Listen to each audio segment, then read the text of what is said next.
Hey everybody, what's up? I'm doing part two, technically, of a video I did a little while ago where I showed how I attached an Otterbox 1000 to my knife, my survival knife that I just picked up. And this is my alternative to the Otterbox Survival Tin. A gentleman by the name of Able to Survive kind of turned me onto it, and I did a video of how I made this, but there wasn't anything in it.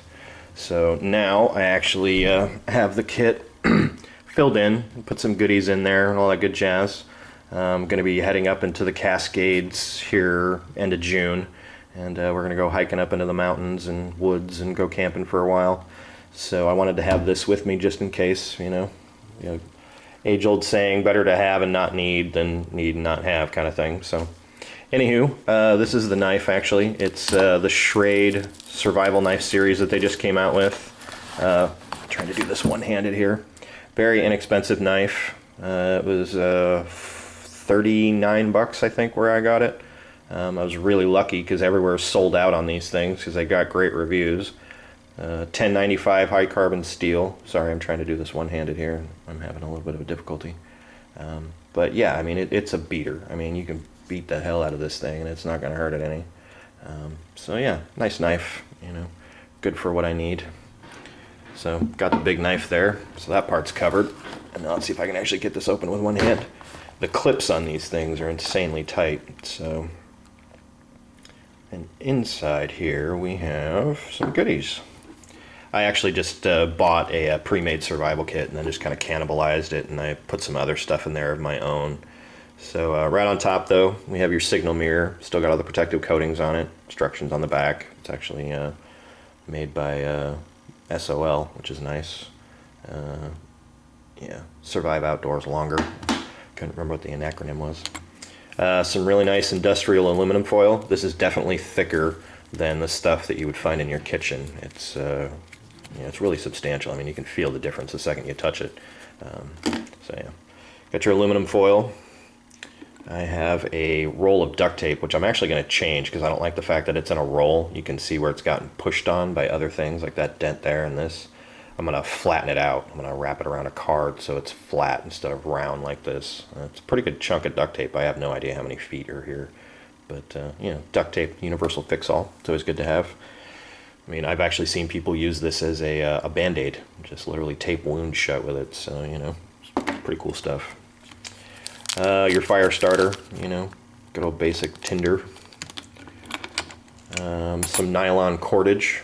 I don't have any idea what test this is. I really don't. Like I said, it just came out of a pre-made survival kit. I don't even know how many feet this is. I need to look it up again, actually. This is something I've got personally. It's, you know, your good old can opener. This is a much larger version than the normal, I don't even remember what the number on these things are, the P whatevers, but yeah, it works really well. I tested it out the other night when we were cooking.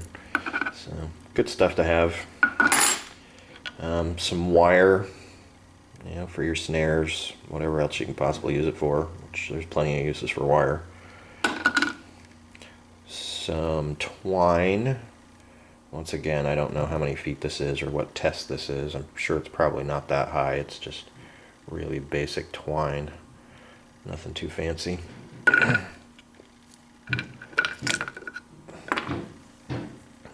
And button compass. Seems to hold north pretty well.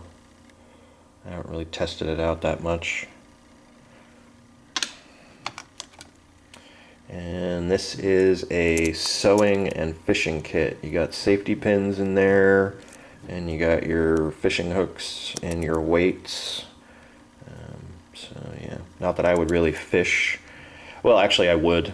I would fish for other people or just to keep myself occupied, because unfortunately I'm allergic to fish. So, I mean, I can handle it and all that jazz, but yeah, I definitely can't eat it. It will make me sick. So in a survival scenario where all the food that's available is fish, I'm going to be screwed. Set that one. And of course, your good old Fresno lens, you know, thing takes up absolutely no space, so if it's there, you might as well throw it in. It's a good magnifying glass. You can definitely use it to start fires with, or, you know, whatever you could possibly use it for. I was going to just put in a nice flint and tinder setup, but the survival kit that I bought, it came with this. It seems to work okay. It's really tiny, so I just said screw it and threw it in there anyways, because I do actually have this. I was actually going to put in separate, things, but I found this and I couldn't resist. This is the Tool Logic Survival 1 actually. It's got your striker rod right here on the outside of it, so there's your fire starter. It's got this nice little serrated knife that comes out of there. So yeah, pretty decent little blade. Nothing too crazy, but definitely will get you by. And you use the back of this knife right there where that jimping is for your striker on your rod. It also has a magnifying glass and the compass. This compass doesn't really seem to work. Almost every time I've played with it, it seems to be stuck. But, I've already got the other compass in there, so I'm not too horribly worried about it. It also, right here, has a toothpick and tweezers, and then your emergency whistle. And this thing is loud. I mean, I hit it, and I swear every cat in the neighborhood ran for their lives. So, yeah, it's definitely got some volume to it. So that gave me, several tools in one, and it's so thin and it fits nice and flat in the case. I was actually going to put this in my wallet, but then I saw it and I was like, you know what, that's going to go in my survival kit. So yeah. The survival kit I bought also came with a sterile, surgically sealed Medicut scalpel blade. So got another blade there. This would actually work really, really well for putting on a stick, making a little small spear used for like spear fishing maybe. I don't know if it would really work too well without something to hook the fish, but yeah, it would make a decent arrowhead too. You could always do something like that with it. So I just like the fact that it came in this nice sterile sealed packaging. So if you ever needed something sterile to, cut open a snake bite or cut out a sliver or something, you got this where it's sterile. You're not going to be, putting a dirty blade on top of a wound, which is nice. Here we have some waterproof paper, 2 sheets. Not much to say, it's waterproof paper. And then here is the little mini survival guide that came with the survival kit I picked up. So yeah, adventure medical kits equipped to survive. From what I understand, these instructions are out of the SAS survival manual. I could be wrong there, but that was what I heard. So yeah, good to have, because, well, I don't have all this knowledge, in my brain yet, so hopefully I will someday. A very, very tiny pencil, really thin, for, whatever writing purposes you needed it for. So, and actually, apparently, there's a lot of cool things that you can do with the whatever the material is in the center of a pencil. I can't remember what it's called off the top of my head, but yeah, apparently with batteries and other things you can start fires with these, and yeah. So, and last but not least, I put this in here. This was actually on my keychain, but I bought another one and put that one on my keychain. So yeah, this is the Phoenix EO5. It's a single AAA battery 30 lumen flashlight.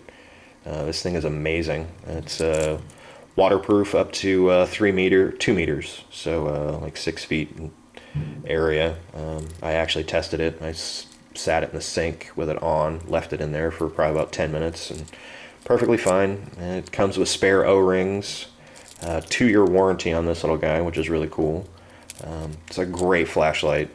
Like I said, I had it on my keychain for a while, and several times coming home with it dark and can't see the door, and you fire this bad boy up, and it really lit up my front yard rather nicely for a single little AAA flashlight.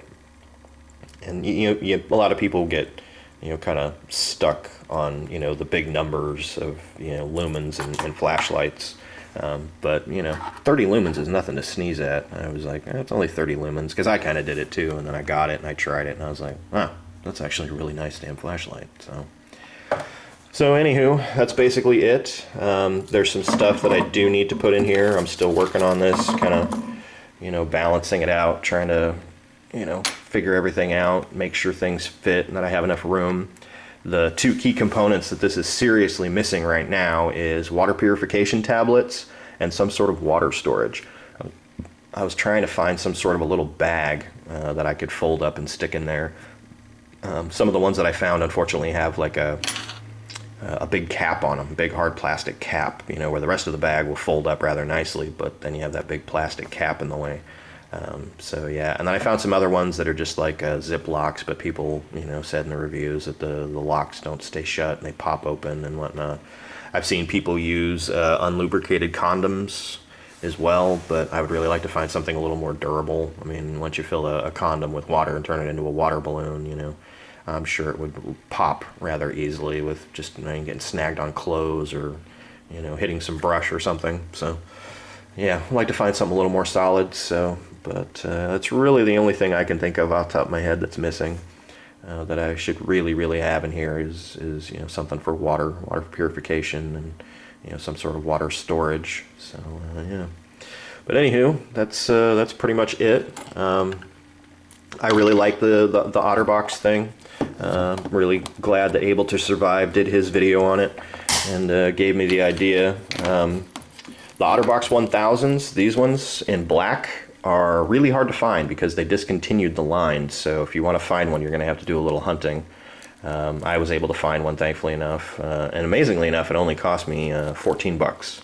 I was figuring since they were discontinued, it was going to cost a lot more than that. But yeah, it was a pretty good deal, and it was pretty easy to attach. This knife already had a pouch on the front with held on with Velcro and straps that wrapped around the back.